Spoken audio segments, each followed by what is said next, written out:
Today on Sekulow, our guest, Neal Harmon, CEO of Angel Studios, talks about the hit movie, Sound of Freedom. Keeping you informed and engaged, now more than ever. This is Sekulow. We want to hear from you. Share and post your comments or call 1-800-684-3110. And now your host, Jordan Sekulow. Hey, welcome to Sekulow. Thanks for joining us today on the broadcast. We've got a special broadcast for you today, too. We talked about Sound of Freedom, and we have on today the CEO of Angel Studios, who produced this movie. Neal Harmon's joining us for two segments of the broadcast to talk about the movie, how they got it made, the importance of going to see it, kind of like how this process started, and now that we're at this point where it's become, I think, a cultural phenomenon. Yeah, absolutely. It's probably one of the biggest, if you even want to put faith-based in quotes, films to ever be released. I think if they are not surpassed, they will be surpassing that record here very soon. And it is an amazing movie. It's absolutely worth seeing. But we wanted to bring on Neal because it will give you a little bit of a different perspective. This movie has been on the shelf from Hollywood for 5 years. They shot this movie in 2018. It is just, years before, has been just sitting there. As mergers happened, business structure happened, and this movie essentially was shelved until Angel Studios came and found it. Now they have a bona fide hit on their hands in a movie that is really changing a lot of people's lives, including myself. I watched it. This movie is wonderful. It is worth watching. It is an important movie for people to see, to actually be a bit exposed. This is kind of what happens when media can get a hold of some of these big, important topics. It's a little bit easier to understand when you can see it. Within the first 5 minutes of this film, it changed my mind. Not even changed my mind. It opened my eyes to the way, honestly, as a parent, this could happen to you, and to a way where the way that this unfolds, nothing I would ever even think of.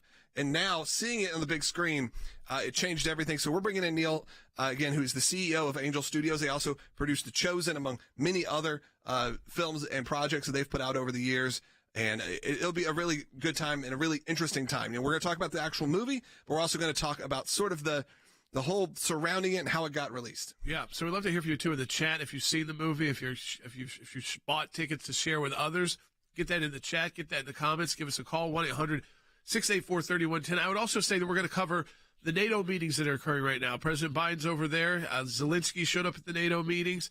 President Biden's made this big pledge to Ukraine, and we're going to talk about that with Rick Rennell, but basically the pledge of, like, it doesn't matter how long it takes, we're going to rebuild your military, we're going to rebuild your Air Force, Sea Forces, Navy. I mean, the list went on. And I think, you know, on the one hand, it'd be great to be talking about rebuilding Ukraine and getting it back to where it was, but there's no end in sight yet for the conflict, and it just seems like it's become the world's favorite war. Again, we're going to talk to Rick about that, about there was a weird part of that meeting where he meets with Erdogan, and Biden sits down, and it's almost visual, but we can play it maybe on the show later. And he takes out his note cards, and literally the note cards were to say, "Thank you for being here, Mr. President. It's good to meet with you." Like not saying Erdogan even, not even trying to do a name. Basics. Literally, "Thanks for being here, Mr. President." So he didn't know that. I mean, he spends time. Erdogan is sitting there. This is a world strong man, but a NATO ally, who is looking at the president very closely, because this is the country that kind of pushes them around. Mm-hmm. And the guy had to take out a note card to say, "Thank you for being here." Yeah, just the very basic understanding of what's happening around him. It is sad, but we're going to talk about that for sure later on, and we're going to talk about that with Rick Rennell coming on in the second half hour of the broadcast. Again, coming up in this next segment, Neal Harmon from Angel Studios. We are joined also in the middle of our match here at the ACLJ midway through the month. Yeah, that's right. You know, we're going to talk about when woke goes wrong. I'll leave it at that for right now, but just another interesting tidbit of where the woke left is taking us, even when it comes to home security. So I'll leave it at that because I don't want to give it away. Oh, yeah. It's just amazing how absurd it's getting, and that's why we're fighting back at the ACLJ and all these issues. You know, when it comes to trafficking, we've been in that fight for over a decade, making sure that women, especially who are trafficked, could go to the police without fear of being prosecuted for prostitution. And that was how the laws were really twisted against those who were being trafficked, and it protected the traffickers. The ACLJ was able to get those laws changed. So it's something we've been fighting for over a decade at the ACLJ. We want you to support that work. Double the impact of your donation. Be part of our matching challenge. That's at aclj.org. And there on that homepage, you can see all of the different work that we're doing. I think these shows show it as well. But double the impact of your donation. Donate today at aclj.org. We'll be right back with Neal Harmon from Sound of Freedom. When we see something, when we hear something, when we're concerned about an issue, we don't just talk about it. We do something about it. And that goes to our Government Accountability Project. If we allow leaders in Washington, D.C. to make decisions behind closed doors, unaccountable to the people, then we are going to get skewed and corrupt decisions. There are lots of other places that do lots of important work for America, but the ACLJ has taken up a lane which is irreplaceable. The Freedom of Information Act, that's a statute that allows us to get information from the government. Starts with a letter from our offices in Washington to these agencies. And it says, give us this information on these topics. And generally, they don't. And then we go to court. We go through a series of lengthy negotiations back and forth about what they'll give or what they won't give. We may get tons of information that's redacted, and we have to then go back and say, you redacted too much. We can't really find out what you're giving us because it makes no sense. So it goes through a process of litigation. That is how you get information, and that office is going to be more active now more than ever. The ACLJ has been extremely active in vigorously seeking to hold these bureaucrats accountable. We have filed hundreds of FOIA requests. We have received over 20,000 pages of documents in our litigation. Holding them accountable, holding the Biden administration accountable so that all Americans are able to have faith in their government. We will up our efforts. We will not stop. You're finding a nugget in a gold mine. Occasionally you'll come up with something that is really a bombshell, but you have to persist in doing it, and that's what we do. That's a little bit of what we do through our Office of Government Accountability, and of course that comes under our Office of Government Affairs. So your support of the ACLJ supports all of that.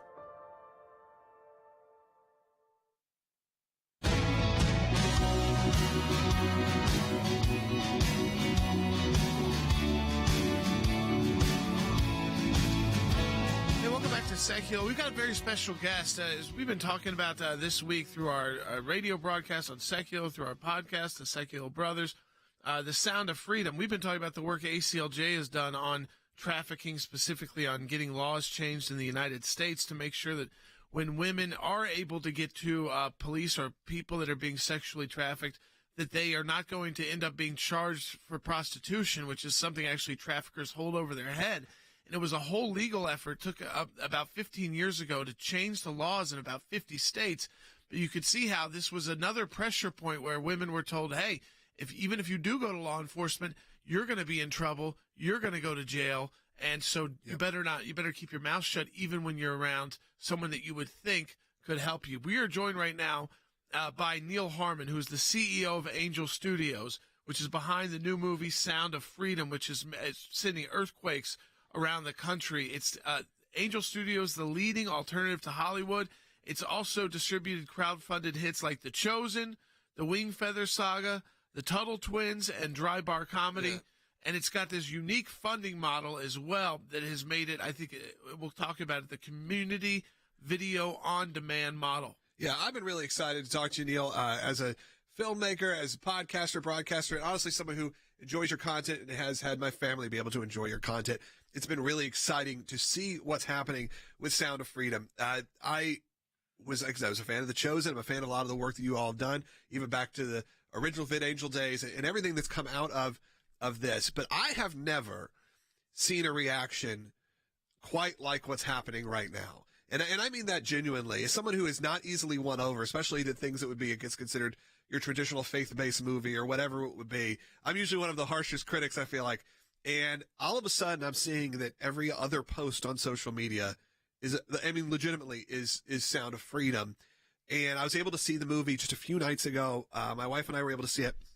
Even my wife, who is pretty sensitive to these kind of films, it wasn't something that she would probably actively jump in and say, this is the movie I want to go see. It's about child sex trafficking. And even though she cares about the issue a lot, just not necessarily something she wants to put in her brain.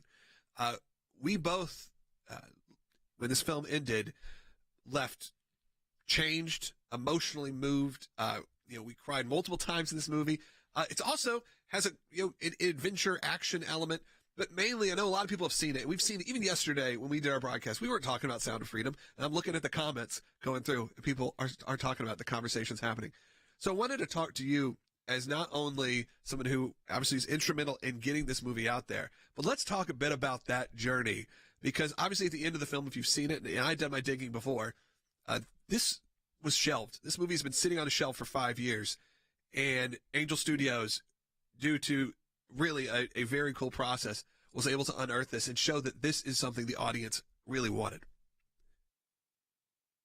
Yes, and it's one of those stories where I think it might even be a once in a century type of a moment, with all the cultural elements of things that are happening right now, the zeitgeist of society, how close children are to people's hearts, the fact that this movie was released on July 4th, so we're thinking about our freedoms and the lack thereof for these children. It really has taken on a life of its own, and we expected this to be somewhat of a powder keg, but we didn't know that it would be this big. That's something that's pretty clear. I mean, you had the success of The Chosen coming out of that, and what I've liked is you've almost seen Angel Studios, what I feel like is double down, in the sense of The Chosen became what it was, and I felt like, wow, that's incredibly impressive for an independent studio. Incredibly impressive for anyone to have such a hit.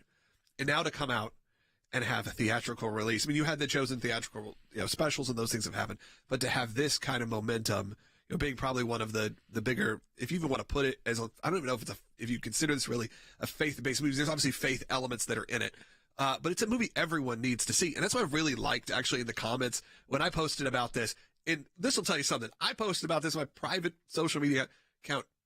1,000 shares happened on that. And I go, wow. And all I put was, you need to see this movie. And I've seen comments. Some people, though, have come out and been the ones that were saying, oh, I don't like how they made it. They are negative towards you guys or towards the agenda of the film that they're putting. And it's really disturbing, too. I've seen it. I read an article. There's a lot of good reviews. I think this movie, there's maybe a misnomer there. The fact that majority of even the mainstream reviewers have given Sound of Freedom a massively positive review. And then you have these really slanted reviews that are coming in that are really kind of disturbing and disgusting to look at. I read one, I'm not even going to give them the credit, where they put, like the child sex trafficking epidemic in quotes. And they really were selling a notion that this is some overblown crisis, that some manufactured studio. I mean, it's really kind of, it really kind of twists at you and gets at you. This is not what this movie is at all. No, absolutely not. This movie is a true story, and it's based on true events. And Alejandro Monteverde and Rod Bard, they actually interconnected multiple operations that Tim Ballard conducted into a single storyline thread that's a very beautifully told film. Like, if you just watch this for a film's sake and to see a story, I'm reminded of screening this film in Santa Monica before it came out, and a couple came to the screening a couple minutes late, and so they didn't see based on a true story at the beginning of the film. And then when it was over, and it becomes very apparent when it's over because it cuts to real footage, not the film's footage, and they were stunned. They were absolutely stunned, and they had only planned on staying for part of the movie just to do a favor for a friend for this screening. They stayed for the whole thing, and then they stayed for an hour afterwards talking to everyone. And I just heard this happen. I was talking to somebody from Nashville, and after the Sound of Freedom yesterday, they said there were hundreds of people that were in the theater congregating and discussing and talking about Sound of Freedom, with a line of people waiting to get into the next showing and a line of people coming out from the previous showing. And what's so unique about Sound of Freedom, we've had 20 years of what I'd almost call empty calories, superhero movies that are, they're fun stories, but they're these make-believe superhero movies. And now we have a real superhero movie. And the reviews that come out against it rarely talk about the film. They're usually talking about peripheral things. They're talking about political things. They're talking about Now they're even going so far as to talk about conspiracies. But the people who actually just watch the film and critique the film for the film's sake, this film is touching people. It is moving people. It is creating conversation. There's impromptu standing ovations multiple times in the credits. There are people who are hugging each other, who are complete strangers after watching this film. And it taps into something that our culture needs so desperately, which is to unite around something as important as our children. And that's the reason I think that it's launched a cultural conversation that we just haven't seen in a decade. Neal, something you do at Angel is how the audience, and we referenced it when you were doing your bio, how the audience determines what is released. I mean, it's very different than the normal like Hollywood model. So explain that to people, because again, I think that those who have seen it already see kind of the grassroots behind it at the end of the movie, and maybe they've heard about it at church or their place of worship, about how to share it, how to get people to go and purchase tickets for other people. But I want to go to the front end where you actually go to people and say, okay, what do you want us to, do you want us to make this? Do you want us to put this out? That's a great question. The Angel Studios North Star is to tell stories that amplify light. Those are stories that are true, honest, noble, just, authentic, lovely, admirable, and excellent. And we believe that we're not the best ones to make that determination. The reason for this is we have a history as a company ourselves. We were sued by Disney in our infancy, and we survived that lawsuit and settled in 2020. But we learned, because when we were young, we grew up hearing these wonderful stories about Roy and Walt Disney and how, the entrepreneurial dream and the American dream and what they had done for the country and for media. And we heard these stories from our mother, and we just loved them. And they were our heroes. And so when we had this run-in with the Disney company and realized that once those guys were gone, that it had become a different thing altogether, we said, how do we make a company that captures the spirit of what Walt and Roy were trying to do, or what we're trying to do for our children and grandchildren, but that it maintains it even when we're gone? We're going to keep this conversation going with Neal Harmon again, as you know, the CEO of Angel Studios that has Sound of Freedom out. We will be right back with more with Neal.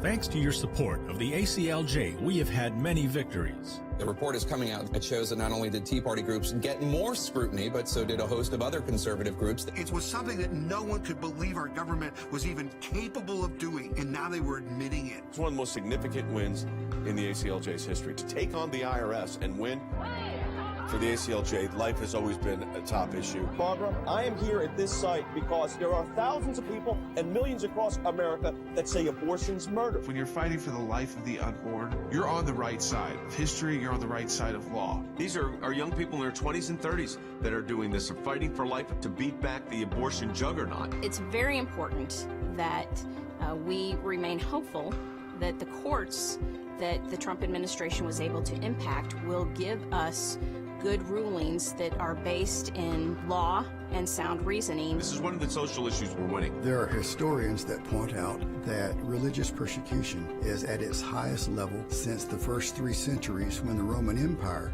led religious persecution. A Mid-State pastor's family is fighting to bring him home. We are getting my husband after 7.5 months.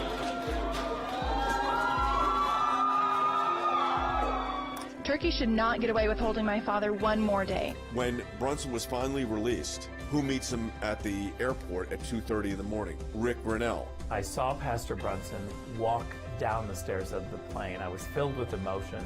I told him that we were praying for him. The American people never forgot about him. I'm thankful, I'm grateful, and actually I'm astounded. We need your help as we continue this work here in the United States and around the world. Join the matching challenge today and your tax-deductible donation will be doubled.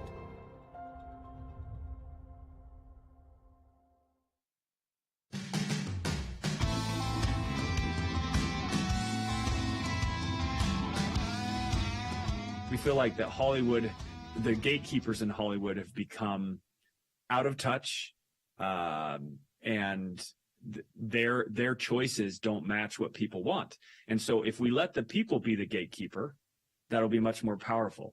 But what we have is, it's the Angel Guild. It's a group of over 100,000 people who have invested in previous projects that get to decide.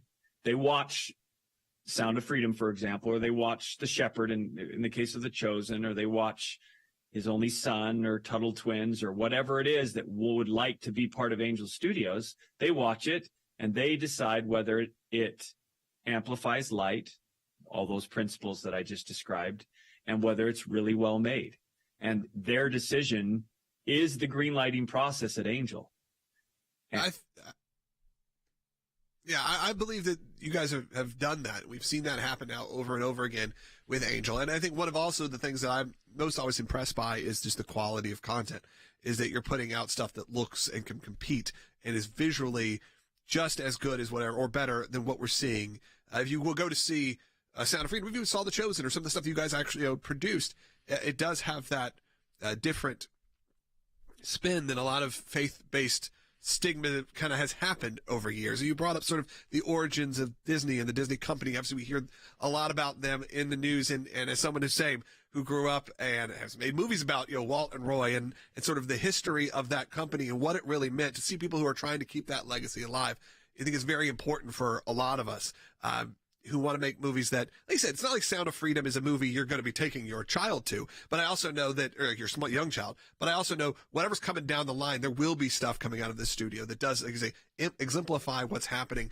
There is a big portion of this, and I would be remiss if we leave before we talk about it, which is this Pay It Forward campaign that essentially happens towards the end of the film. Or at the end of the film, you'll see it, and you've seen it now probably on social media. And I want to give you the opportunity to talk about this, because look, I have friends who are promoting this movie. These are not your conservative Christians. These are not your, people who are out there, your typical churchgoer. And I had one of my friends who used to be an executive at Turner who sends me a text and says, "Hey, did you see Sound of Freedom?" I said, "Yes, I did. I thought it was great." He says, "I just bought 40 tickets on the website," or something like that, because I was so moved by this film. Again, this is coming from guys who were executives, some of the major media corporations in the world, and they love what's happening here. So, but everyone can get involved in this Pay It Forward campaign. I assume a lot of our audience has seen this film already, but if there are those who haven't, obviously we encourage you to see it. But if you have seen it, there's also ways that they can get involved. Absolutely. So right now you can go to angel.com/freedom, and there are 3 or 4 options there. You can pay it forward. You can buy tickets for others. You can claim a free ticket if you wouldn't watch the film otherwise. Like anybody who's on the fence about Sound of Freedom, just pick up a ticket and go check it out. You can share the already available free tickets with your friends, and then you can track your progress in helping us build awareness of the plight of these children. So what we believe in here is that, like, Angel actually stands for angel investors. It stands for all of you who are helping support the shows that are coming out at Angel.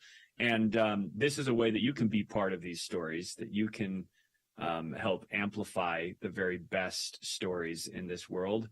And Sound of Freedom is one of those stories, and we're so grateful. There's been hundreds of thousands of people who have stepped up and paid it forward so other people can go and see this film for free. When I was a kid growing up in Idaho, our family couldn't afford to go to the theater. The time that I remember, we went to the dollar theater, but we couldn't afford to go to the expensive theater. And when I went to the dollar theater, even though it was a cheaper screen and everything, and the sound wasn't as good, it left an indelible impression on me. And, they gave me a report the other day that 40,000 tickets were given away in a single day for Sound of Freedom, where people are having the kind of experience that you're describing, even if they couldn't normally go to the theater. And this, I think that people get involved in storytelling because they want a better world for their children and for their grandchildren. And this is a technology and an opportunity for you to be part of it. You guys have been at it for a long time. So have we, but to kind of track the origins of VidAngel to Angel Studios and everything that's happened over the last few years. And really, it is and I got to give it up to also your PR team, who we've worked with directly, some of them for decades also, who are just doing a absolutely phenomenal job. I am blown away by it. And I mean, I've been sending everyone on our group thread for the broadcast, the Variety articles and everything about how impressive this is. Even if it's a tinge of jealousy looking at it going, man, they figured it out. So it's so cool to see. The topic's important. Like you said, there's always room for fun, entertaining movies, but to have such an important topic, become a consistent now box office hit is just phenomenal in a packed summer. In a summer where you didn't release this at a time where there was no competition, releasing it at a time when you're up against an Indiana Jones, up against big tentpole franchises, to have Sound of Freedom being consistently now in the top 2 or 3, if not number 1, is like we saw on the 4th of July. It has been just a phenomenal experience. And again, we encourage everyone to go see it. Neal, thank you so much for taking some time to chat with us. And we hope to continue to promote this film. I want to say this, and I've said it clearly before because people have said that. We're not making a dime off this movie. This is not an ad. This is not a sponsorship. This is us wanting to be a part of what is happening right now. And after seeing the movie, I have a feeling you're going to want to as well. So Neal, thank you so much. Thank you for having me. It's great. And so folks, go to angel.com/freedom. And there, again, you can pay it forward, so you can purchase tickets for others. You can buy your own tickets, but if you need to, you can claim a free ticket. Yep. So, and don't feel bad doing it. As Neal said, like, just do it. Like, that's part of the process. Part of the process is getting people to see it, because that's part of the process of understanding the issue and bringing attention to the issue, so that more and more people know this is real, this is happening, and that there is something we can do about it. Sometimes these issues feel like it's almost too big, and the problem is so big that there's nothing we can do as individuals. This is something we can do as individuals. Literally, you go to angel.com/freedom, and you can either purchase more tickets, which, again, allows those free tickets to be available, or you can buy your own ticket. But if you need to, like Neal said, if you're in that situation where, again, a regular price movie ticket is just going to hurt you too much financially, they want you to see the movie. So much so that you can get one for absolutely nothing. Yeah. We just encourage everyone to take a look at what's going on with not just Sound of Freedom, but all of what's happening at Angel. Thank you again, Neal, for coming on, and send anyone else our way. We are happy to keep the promotion rolling, and we can't wait to see. I mean, I can't even imagine where this box office ends up. But we're praying and hoping that it exceeds and exceeds and exceeds all expectations and continues to grow. Thank you so much. The issue of sex trafficking has been something the ACLJ has been working on for over a decade. I mean, 15 years ago, as we were talking about with Neal from Angel Studios, we made sure that the laws were changed in all 50 states. It was this big project. Then in all 50 states, the laws were changed to protect women who are involved in sex trafficking, so that they were not being prosecuted if they got to law enforcement to try and get out of the trafficking, that they wouldn't be prosecuted for prostitution. This end up behind bars, or and some of them even have children and have their children taken away. That the legal system needed to be reworked and remodeled, because it was used as a way to keep these folks under control who are being trafficked. You can't go to the police because you're the bad person. You'll be punished. We're not going to help you. You'll spend your time in jail. They'll take everything from you.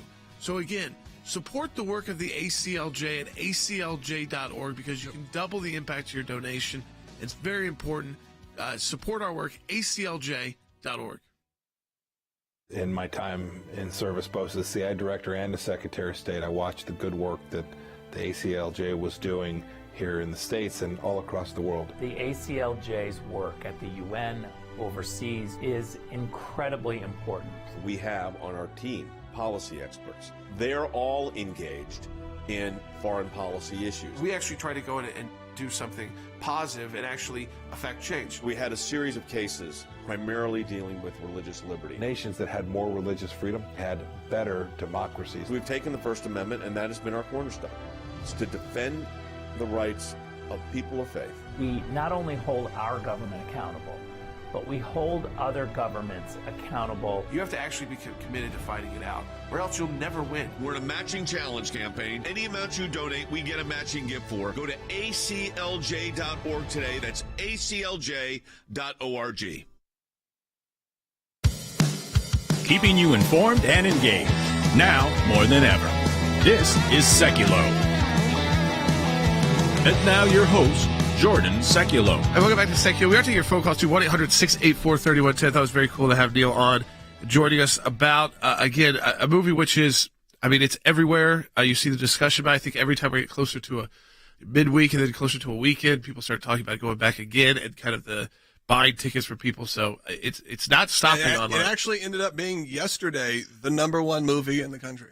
Yesterday. Again, for the second time that's happened so far. So it's crazy. Yeah, it just shows you the power of the grassroots.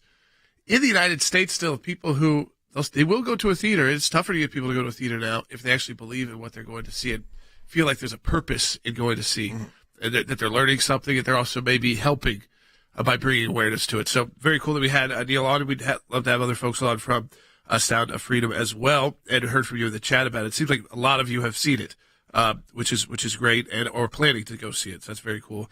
And even a lot who bought tickets for other people. We got Rick Riddell's coming on next. You may have seen, I mean, the NATO summit. It's been a little embarrassing with President Biden, to say the least. The whole trip started off with a very weak-looking walk across the palace with King Charles. But now he's meeting with real heads of state, the real leaders, including like Turkey's Erdogan, and he's literally looking down at his notes to say stuff like, "It's good to see you, Mr. President." I mean, I think we have the video. Yeah. Do you want to play see it for people? Let's see. Mr. President, it's good to see you again. Delight to be with you. And, we're this historic summit meeting. We're resolving a lot of things, I hope.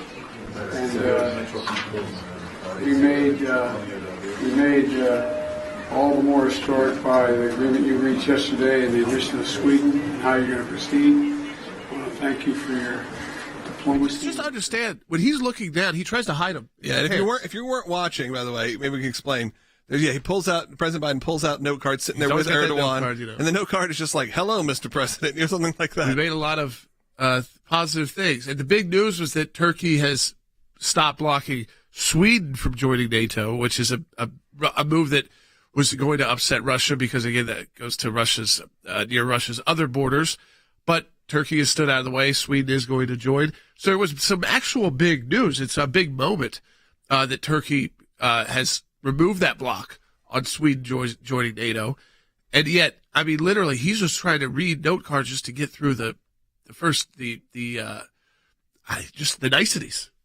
The niceties of a meeting. And what I want to talk to Rick about, which is he's been in all these meetings, is the world watches these meetings, and how you act at the meetings is almost more important than what you say.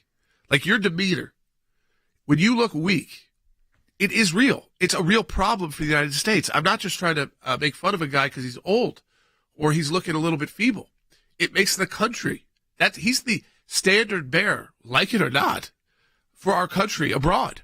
He's the commander in chief, the president of the United States. That weight that comes with that, it's supposed to bring some kind of like a little bit of, I think, like gravitas with it. Like whether you like the gravitas or not, it's usually someone with a very strong personality. And now they're putting out these stories. Well, behind the scenes, he's a real jerk.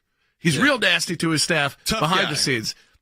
He's Uncle Joe to you, curses like a sailor to them. Yeah, it's almost like they're putting that out to be like, he's cool. Yeah. We promise he's with it. He curses. He can yell and curse at his crew just like everybody else. Staff. It's very odd. I mean, that's an odd, almost puff piece to be like, we promise you he's with it enough to yell at his staff. Yeah. It's very odd. Hey, we're going to take some phone calls, too, in the last segment, so give us a call at 1-800-684-3110 and support the work of the ACLJ because we're in the middle of our matching challenge. You can support that work by just going to ACLJ.org. Any donation is effectively doubled by another donor who is just ready to have their donation unlocked. So all you got to do is donate, and $10 becomes 20, 20 becomes 40, so on and so on. And that is the backbone of the whole ACLJ organization, not just this broadcast that you see each and every day. Of course, that's what pays for this as well. But all of our legal work, all of the work we do throughout the world, and it can't be done without you. So visit aclj.org and look at the great free content that we provide. That's right. So we encourage you, go to that website and donate today. Be part of the matching challenge. That's at aclj.org. We come back. Senior Advisor to the ACLJ, Rick Renell.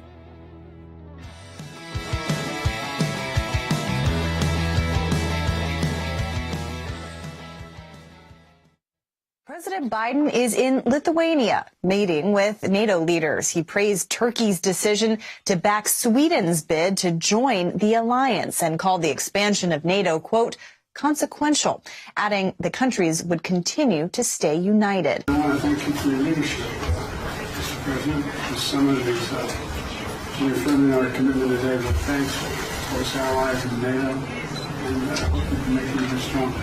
If Turkey had blocked Sweden's accession to NATO, there would have been great distress within the alliance.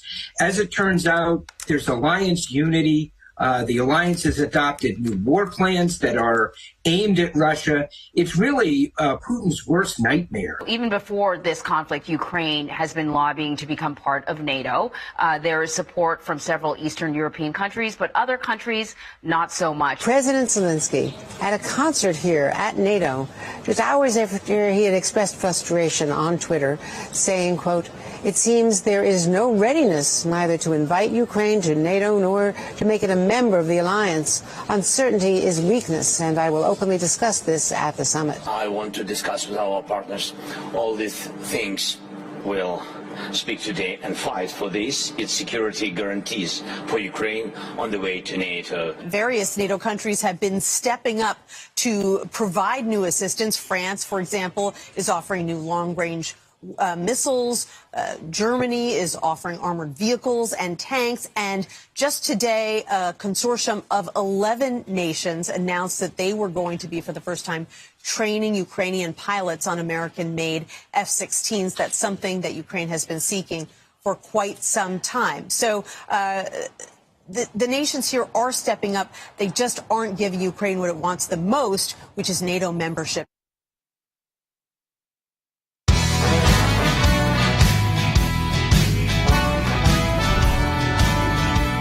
All right, welcome back to Sector. We're taking your calls to 1-800-684-3110. That's 1-800-684-3110. Turning our attention overseas, our president's overseas, the administration's overseas, the NATO summit that's occurring. Of course, a lot of attention on that summit is on Ukraine. I wanted to bring in Rick Renell, our senior advisor to the ACLJ. And Rick, just kind of right off the bat, there's been this back and forth at this NATO summit. Zelensky and the Ukrainians aren't happy that they're not on a current path to becoming a member of NATO, but NATO did come out with a kind of this joint statement saying that Ukraine's future is in NATO. So there's this kind of back and forth. NATO's been pretty supportive of Ukraine. What just kind of your reaction to this initial? The main focus obviously is the war that's in Europe. Well, look, there's a war going on, and so adding Ukraine to NATO membership means that all of NATO then would have to send troops and treat it like an attack on the United States or Great Britain or Turkey. So I think nations are being hesitant to immediately say, okay, you're a part of us and we're going to war, because it is a call for war and a call for troops, American troops and other troops in Ukraine to help them fight. That is the obvious move and decision if you add Ukraine to NATO. Look, my position is that we only have 8 out of 31 countries in NATO that are paying their 2% obligation. In 2014, in Wales, when NATO met, they agreed to all get to 2% of their GDP spending on defense. That gave them 10 years, from 2014 to 2024, to get their act together and start spending. They gave them a 10-year slide to prepare for the 2%. We still aren't seeing countries do that. Not only, I think Americans know now that Germany's not paying, the largest economy in Europe, but where's Canada? Canada's not paying. Why is it that Canada isn't paying their fair share? They're a very wealthy nation. This is something that really irks, I think, Americans. When you extend the security umbrella and you add more countries to NATO when the current ones aren't paying their fair share, what you're doing is asking the American taxpayer to pay even more. and this idea of burden sharing is not real. This doesn't get a ton of, we kind of get attention on it in our media for like the 2 days that it goes on, and then you hear a couple headlines, the media moves on because sometimes the U.S., just the attention span on it or the understanding of the importance of it or the seriousness of it isn't there, and so the news doesn't spend the time on it necessarily. What do you make of Turkey deciding to drop their objection to Sweden joining, which was another one that Russia was heavily objecting to, and now Turkey's dropped that objection. So there is news out of NATO that there is a new country, like you said, that is joining in the midst of the conflict. They're not in a conflict, but certainly it's one that is, I guess, somewhat provocative to Russia. But Turkey decided, even though they've got a pretty good relationship with the Russians, that they weren't going to object anymore. Look, they've been in negotiations with the Swedes for a while, trying to ask for different things and assurances. So I think this took a while, and they finally came around to saying that they're not going to object. Turkey is an important member of NATO. They've been a member of NATO since 1952. I think a lot of people are surprised by that, but the Turks have a very serious military, and they need to be able to step up and pay even more because they're a serious member and they're a long-term member. I'd like to see greater burden sharing, and I know that Erdogan, the president of Turkey, has said that, articulated that.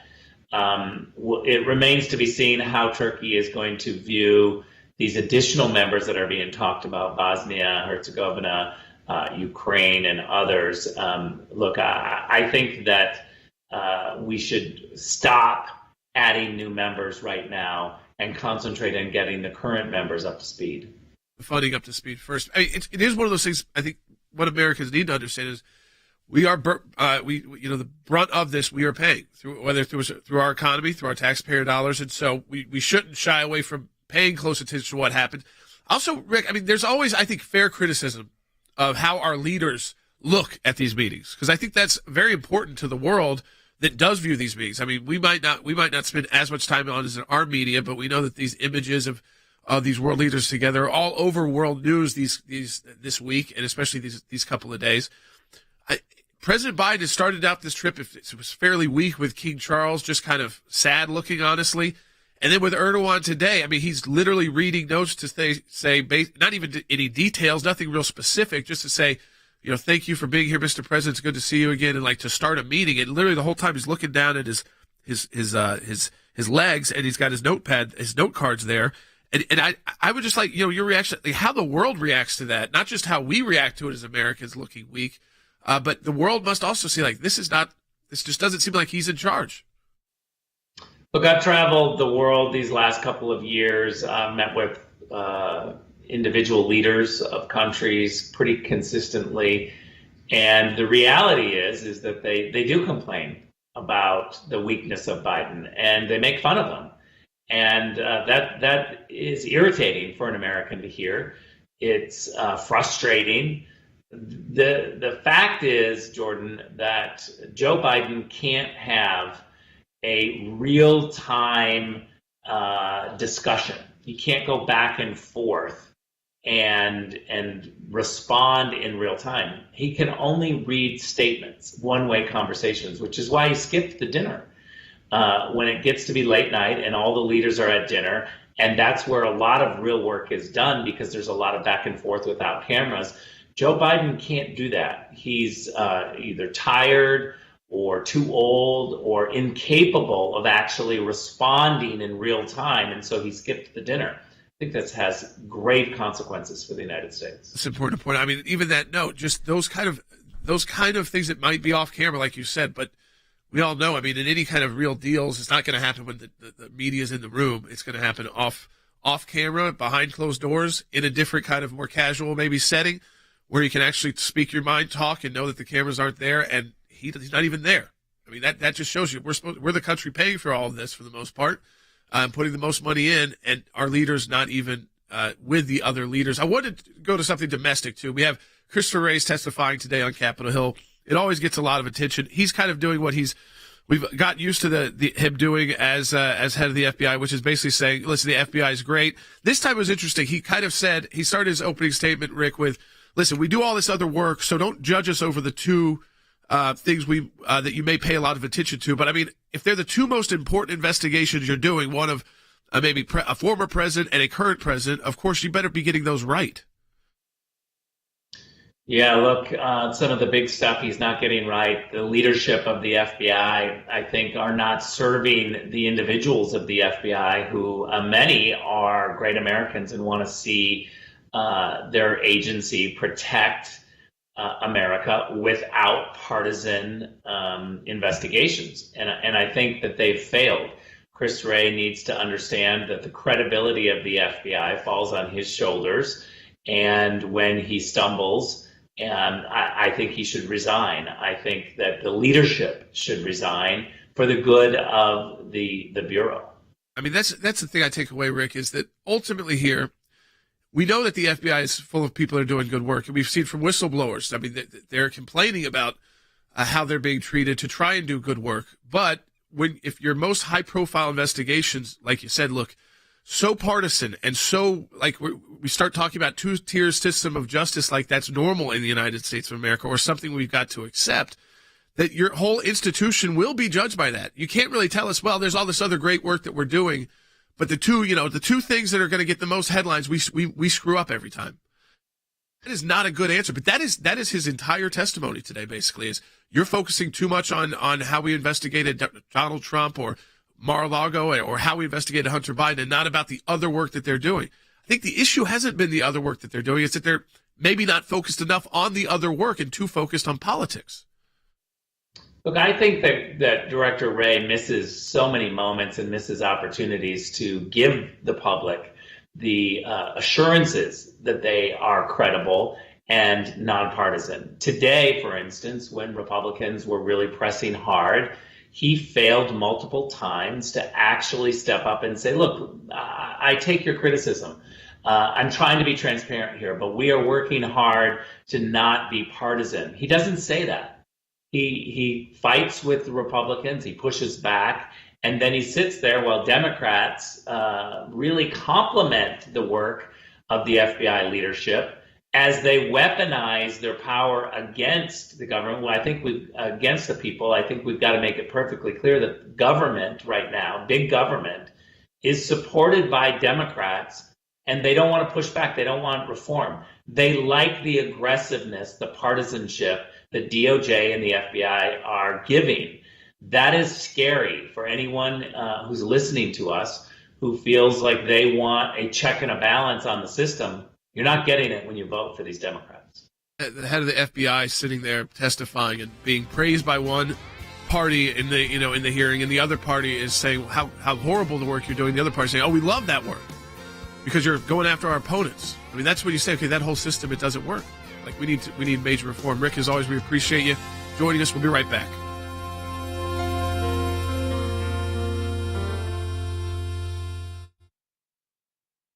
Act allows people to petition their government and ask for the background information as to why they came to a certain decision. It's thousands of pages of paper, and in those thousands of pages of paper, you usually find a nugget. We are entitled as citizens of the United States to know about how our government works. Government agencies acting out of control. They want to keep Americans in the dark. That's why it's incredibly important to have the ACLJ constantly pushing to find out what the background information is. Do you remember the Iran deal? There was a video about what took place on that deal, and it was edited. And the edit took out the key part of what was going on. State Department, White House, editing videos to keep it from the American public. We have exposed that in our FOIA litigation, and we do that every day that we bring these cases. We took it to the IRS. No one ever does that. And because of it, it's a very weak government agency that used to be the scary government agency. What the IRS was doing was violating the Constitution and statutory law. Because of the litigation we engaged in, it's a different agency. They can't do what they were doing before. We've got the declassified list of Obama administration officials who started asking to unmask. And they've been hiding behind in the shadows. These FOIAs bring them to light. All of this information came because we went to court to get the information. The power of Washington, D.C. only works when the rest of us, the rest of Americans, are kept in the dark. We may find one item of information in thousands of documents of irrelevancies, but we persist and we're on it every day of our lives. The work that the ACLJ does matters. It matters to policymakers. It matters to ordinary citizens all across America. Those of you that support the ACLJ, this is what it's all about at the end of the day. Think we haven't been on this, folks? We've been on it.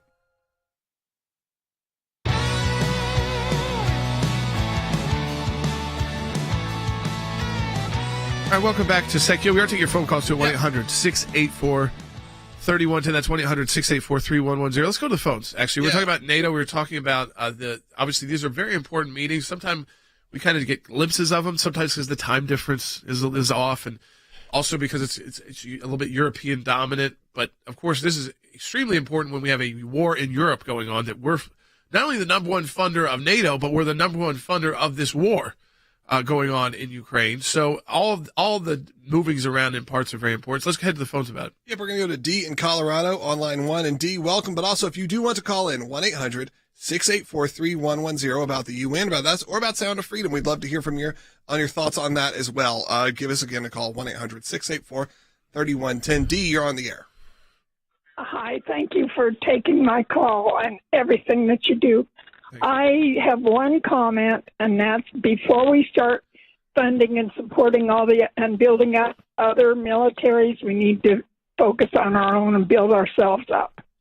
Well, listen, I think it was very troubling when President Biden let out in that statement, in that report that we played on the broadcast, that not only are we one of his justifications for sending cluster bombs to Ukraine was that we're running out of regular ammunitions, and that we're not just running out of ammunitions to export or to send over to our allies, but our own stockpile is down.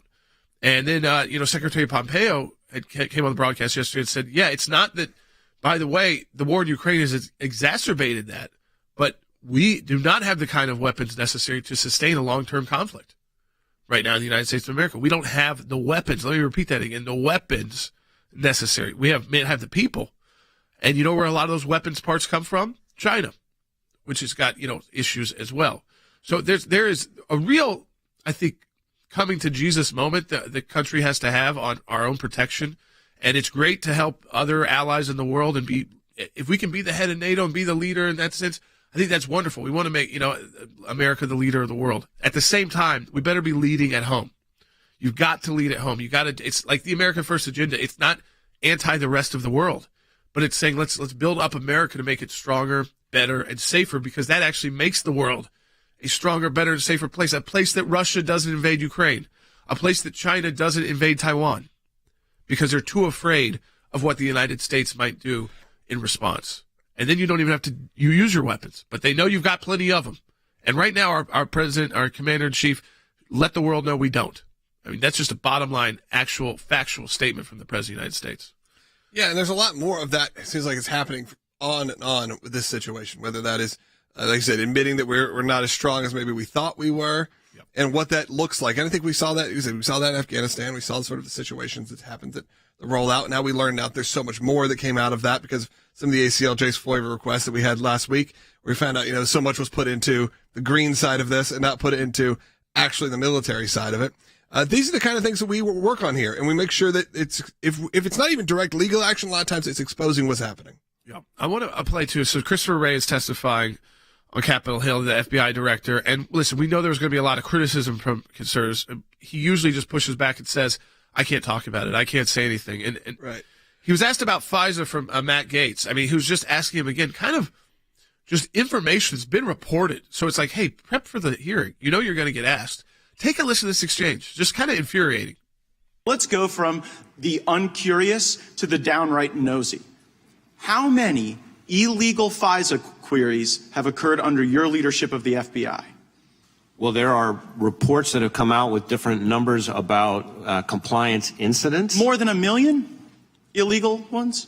Because that's what the Inspector General said. The Inspector General said that in the 3.4 million of these queries, more than 1 million were in error. Do you have any basis to disagree with that assessment by the Inspector General? I'm not sure actually that's a a correct characterization of the Inspector General's findings on that. The internet will remind you of that in moments. But let's now go to what the court said. The court said it was over 200,000 that have occurred on your watch.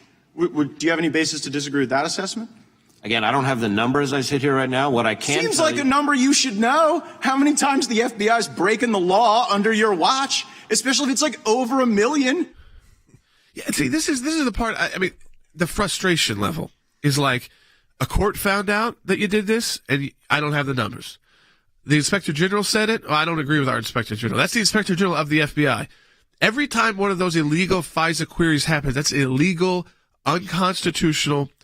Really, I mean, criminal action, illegal action by the FBI, a unconstitutional search or seizure of an American, which FISA is not supposed to be used for. It's supposed to be used for foreign individuals, and we're supposed to be blocked from that. But again, I mean, I think that what we have to realize with these bureaucrats and this group is you're not gonna be happy with anything they say. No. The left loves them.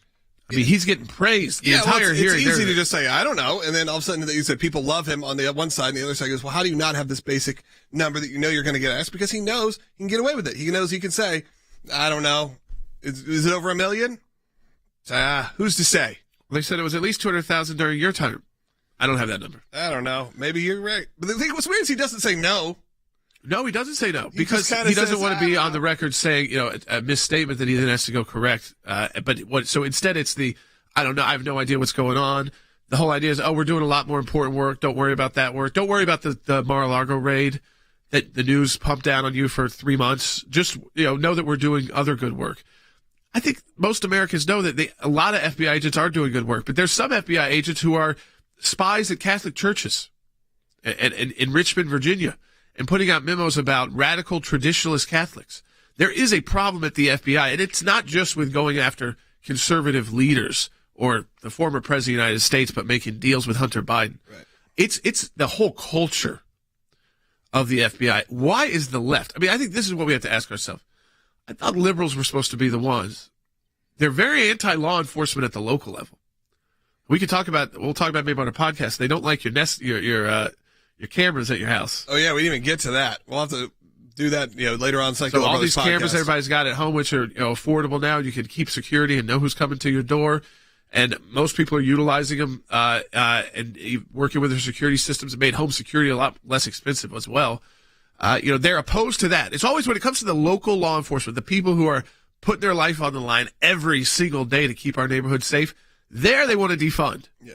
I haven't heard them ever say they want to defund the FBI. No, which used to be their great enemy. No feds can get defunded. Yeah, they love the feds. So check out the Sekulow Brothers podcast later today because they are making your door camera, depending on what brand you have. Yeah. You might be a racist. Yeah, or that you're part of the problem because they're too affordable now to have this security, and you're targeting people by being able to look at who's at your front door and who's on your property at 3 o'clock in the morning. Who's at your door at 4 a.m.? Yeah. And don't be sharing that with the police. That's the main thing, too, yeah. They don't like that. We'll get into that. And I mean, this legit article from a legit news source discussing about pretty much why we should be shamed for having a video doorbell. I mean, it's insane. It's gotten to this point. It's insane. Yep. 1-800-684-30. You know what? When we ask them, why are liberals not care so much about the crime in their cities? They kind of get to that point because they don't want to demonize the criminals. Well, we don't want to demonize that group who's we can't do anything about the homeless encampments. It's not drug addiction; it's their problem. And so the cities rot from the core. They defund the police locally. Lord, they love the feds and they love bringing charges against the former president. Support the work of the ACLJ. Be part of our matching challenge at aclj.org and check out the Sekulow Brothers podcast later today. Wherever you get your podcast, you can get the Sekulow Brothers podcast. We'll talk to you tomorrow.